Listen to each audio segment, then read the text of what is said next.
வீட்டுக்குள்ள பாத்தீங்கன்னா love story தான் ஓடிட்டு இருக்கு. அப்படி பாத்தீங்கன்னா அருண் வந்து இன்னைக்கு அர்ச்சனாக்கு ஹாப்பி பர்த்டேன்னு சொல்லியிருக்காரு. எல்லாருக்குமே தெரியும் அர்ச்சனாவும் அருணும் லவ் பண்ணிட்டு இருக்காங்கன்னு சொல்லிட்டு. அது பேரை மட்டும் சொல்லாம ஹார்லின்னு சொல்லிட்டு இவருமே மழுப்பிட்டு இருக்காரு. ஸோ அர்ச்சனாக்கு இன்னைக்கு வாழ்த்தும் சொல்லியிருக்காரு. நான் கப்போடு வெளியில வரேன். அது மட்டும் இல்லாம ஒரு முக்கியமான நிகழ்ச்சியும் சொல்ல போறாராம். அது என்னவா இருக்கும்னு சொல்லிட்டு வீட்டுக்குள்ள இருக்கிறவங்களுக்கு பாதி பேருக்கு தெரியுது.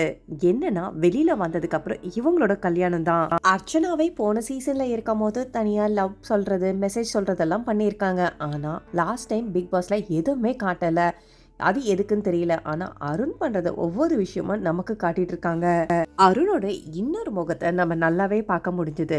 யூஸ்வலா அவர் கோவமா இருக்காரு, ரொம்ப ஹைப்பர் ஆக்டிவா இருக்காருன்னு தான் நினைச்சிட்டு இருந்தோம். ஆனா இன்னைக்கு ஒரு அன்ஷிதா விஷயத்துல பார்க்கும்போது அவர் ரொம்பவே நல்லாவே பிஹேவ் பண்ணாரு. கேர்ள்ஸ் மத்தியிலுமே அவருக்கு இப்பதான் கொஞ்சம் கொஞ்சம் நல்ல பேரும் வந்துட்டு இருக்கு. இது ஒரு பக்கம் பாத்தீங்கன்னா, அந்த பக்கம் விஷால், அதுக்கப்புறம் பவித்ரா, அன்ஷிதா இவங்க எல்லாமே அவங்களோட லவ் ஸ்டோரியை சொல்ல ஆரம்பிச்சிட்டாங்க. ஒவ்வொருத்தரும் ஒவ்வொரு கதையை சொல்லிட்டு இருக்காங்க. தர்ஷிகாவும் சொல்ல ஆரம்பிச்சிட்டாங்க. ஸோ இது ஒரு இன்ட்ரெஸ்டிங்காக போயிட்டு இருந்தது. இன்னொரு பக்கம் பார்த்தீங்கன்னா ஜாக்கு, சௌந்தர்யா, அதுக்கப்புறம் ரயான் இவங்கெல்லாம் ஒரு கேங்காக பேசிட்டு இருக்காங்க. ஸோ சௌந்தர்யாவுக்குமே வெளியில் போனால் ஏதோ ஒரு விஷயம் இருக்கான். அதை வந்து ஜாக்லின் இன்டைரக்டாக லீக் அவுட் பண்ணாங்க. எங்களுக்கு எல்லாமே தெரியும், நீ என்னெல்லாம் பண்ணிட்டு இருக்கேன்னு சொல்லிட்டு வெளியில் போய் என்ன மாதிரி விஷயமும் தெரியும்னு சொன்ன உடனே அங்கே சௌந்தர்யா டென்ஷன் ஆயிட்டாங்க. நீ வேற சும்மா இரு, எல்லாத்தையும் போட்டுட்டு குழப்பாத, வெளியில போனா வேற மாதிரி ஆகிட போகுது. ஃபர்ஸ்ட் 2 வீக் ஜாக்லினோட ஃப்ரெண்ட்ஷிப், அதுக்கடுத்த 2 வீக் ஜெஃப்ரி, மறுபடியும் ஜாக்லின், இப்ப பாத்தீங்கன்னா புதுசா சேர்ந்த ரயான்.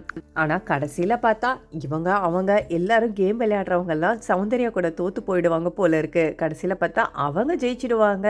ஆனா எஃபர்ட் போடுறவங்க எல்லாருமே தோத்துடுவாங்க போல இருக்கு. அப்படிதான் இந்த ஷோ போயிட்டு இருக்கு. போன வாரம் நான் வரும்போதெல்லாம் முத்துக்குமார் அவ்வளோ சீரியஸா இருந்தா, இன்னைக்கு பார்த்தா காமெடி அடிச்சுட்டு வேற மாதிரி இருக்காருன்னு கேட்கும்போது இவங்கெல்லாம் என்ன சொல்றாங்கன்னா, முத்துக்குமார் அந்த மாதிரி தான்.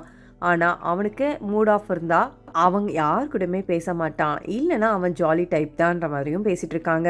இன்ட்ரெஸ்டிங்கா பாத்தீங்கன்னா ஒண்ணுமே இல்ல. இந்த வாரம் முழுக்க இப்படிதான் போகுமான்றது நமக்கு போக போக தெரியும். ஸோ இந்த வாரம் புது ஃப்ரெண்ட்ஷிப்பை பத்திலாம் என்ன நினைக்கிறீங்கன்னு சொல்லிட்டு கமெண்ட் பண்ணிட்டு, பிக் பாஸ் தமிழ் 8 சம்பந்தமான அப்டேட்ஸ்லாம் பார்க்கறதுக்கு என்னோட சேனலை மறக்காம சப்ஸ்கிரைப் பண்ணி சப்போர்ட் பண்ணுங்க. அப்படியே பக்கத்தில் இருக்க பெல் நோட்டிஃபிகேஷனை கிளிக் பண்ணுங்க. தேங்க்ஸ் ஃபார் வாட்சிங் மக்களே.